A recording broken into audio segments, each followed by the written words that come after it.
You're tuning into Black and White Sports on YouTube. The no-holds-barred truth on sports. The main event starts. All right, Black and White Sports supporters. Well, we got Tom Brady going scorched earth on his Las Vegas Raiders team and basically comes out and says nobody with the Raiders had a good year last year. Nobody. Now, I'm sure somewhere Max Crosby and Brock Bowers are like, the fuck are you talking about, Tom? But nonetheless, he has come out, he's sending a clear message about expectations. And that GOAT gene, that GOAT additive that Tom Brady has got, that GOAT hunger, oh, it's overflowing on these comments. Wow. I read them and I was like, holy shit. Holy sheet. Do you know there was an actual person named Holy Sheet? That's where that came from. Anyway, holy shit. This team better not look like last year's team. I don't know. Now, what I find interesting is, you know, there's people out there that still want to act like Tom Brady's not heavily involved here. Well, these are some awfully strong-ass comments for somebody that's only got an ancillary or collateral interest in what's going on as a minority owner. Sounds to me like he is feet first in on what's going on with this franchise right now. And he probably should. He probably should have that level of interest, engagement in what's going on. So, Florio put this out late last night. So, Tom Brady's first full season as minority owner, the Raiders stunk. They were bad enough to earn the first overall draft pick. What does he expect in 2026?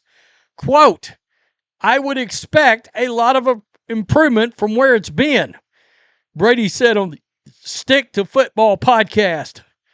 Last year, we just underperformed in every area, and it's everybody's fault. That's the reality. There's nobody who did a good job. There's nobody that did a good job. Damn. There's not one player in the organization. There's not anybody involved that did the job to the level that needs to get done. Wow. Scorched earth.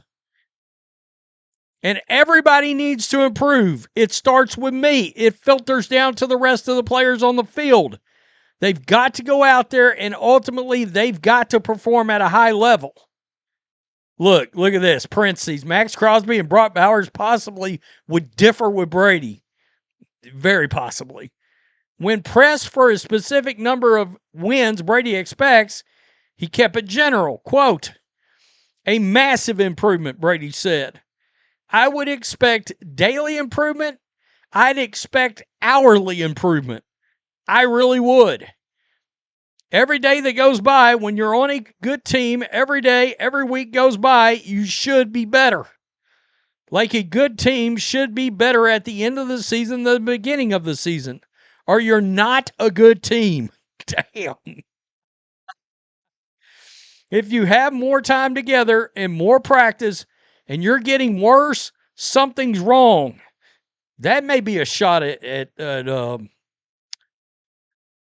Pete Carroll, to be quite honest with you. If you have more time, more practice, you should be getting better. Now, the problem is the off season. You change players, you change coaches. Now you've got to rebuild where you were. Like a lot of teams I played on, the best game we played all season was the last game of the year. And that says a lot about what the team's all about. Interesting. Now, one might argue, Tom, are you either all in or are you 1 foot in, 1 foot out because of Fox Sports? That's the question. And a lot of players will turn and look in Brady's direction and be like, you're talking all this shit, and you're only halfway in here or a quarter of the way in or however, whatever the amount of away in you are in this organization in order to still be an announcer for Fox Sports. By the way, I don't care that he's an announcer for Fox Sports. The NFL don't care either. Let's not get confused. The actual league office, Goodell and all them, they don't give a F that Brady is. I know a lot of people want them to be like all bent out of shape about it. They don't care. That's why Troy Aikman now works with the Miami Dolphins. You may end up seeing more of this instead of less. But I think it's interesting that you had at least two good players on the team last year, and Brady said, nah, wasn't good enough. Now, you guys know I'm a huge Tom Brady fan. I mean, he's the GOAT. I do love this. I ain't going to lie. He goes scorched earth. I love it. I love hearing this out of somebody that's supposed to be an owner. But, man, he's putting pressure on him right out of the gate. Now, I don't know if he knows that in his mind that Kirk Cousins is starting and not Fernando Mendoza, the rookie. Or maybe he thinks Fernando Mendoza is just a clear upgrade over Cousins and Geno Smith. Maybe. Even though he's a rookie, walking right in the door. I think one of the more interesting storylines this year that not a lot of people are talking about is if Geno Smith goes to the Jets and balls out after the disaster that was last year. Because I said, I pounded the table on this channel. This is not all on Geno or even half on Geno. It's on Chip Kelly. I am not backing off of that. All right? That is if Geno is available and he ain't had no more Instagram model bleep ups to deal with.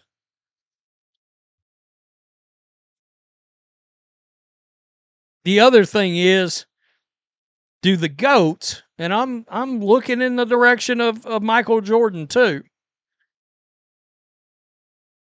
are they able to relate to players enough, the everyday player enough to adequately help put together a team? Because we've seen Jordan suck at it for years in the NBA, right? And part of that is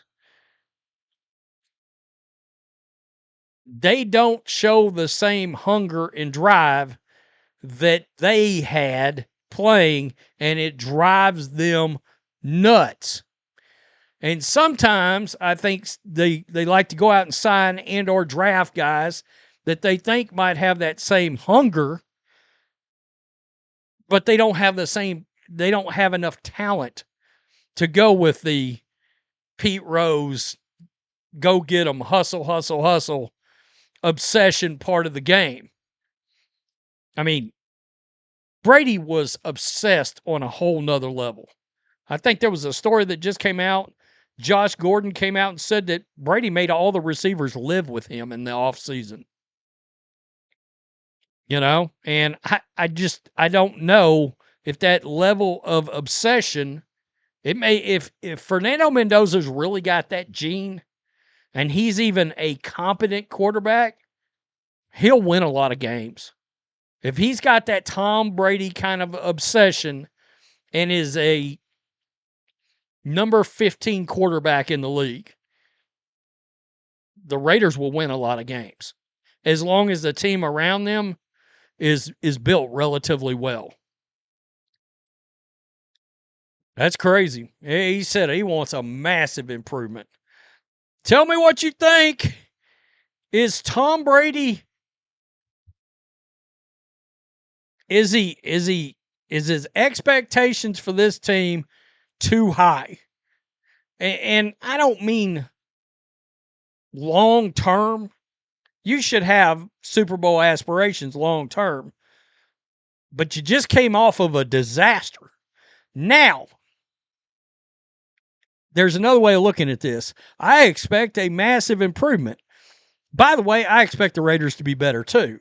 I've been vocal about that. I loved their free agency.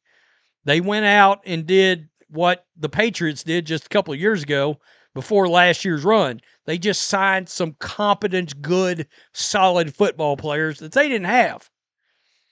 And then they look like they drafted pretty good. I mean, a massive improvement. Let's be honest. If the Raiders go out and win 7 games, are they good? No.